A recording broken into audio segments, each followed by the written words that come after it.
Leslie a 32 ans. Elle travaille comme aide à domicile chez des personnes âgées depuis 5 ans. Son métier, même s'il est peu valorisé, elle l'apprécie.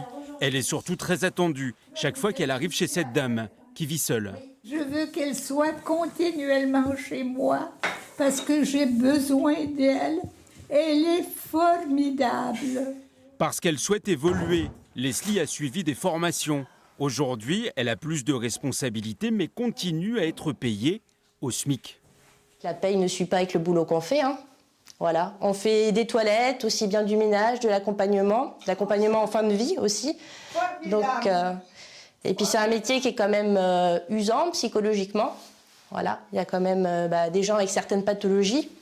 On est aide à domicile, on n'est pas aide-soignante ou infirmière, mais on a des cas qui sont assez lourds. Le rapport qui a été remis à la ministre de la Santé conseille une revalorisation des salaires, des formations spécifiques et des mesures visant à baisser le nombre d'accidents du travail. 53 aides à domicile exercent dans cette association à la Souterraine. Elles se rencontrent très peu.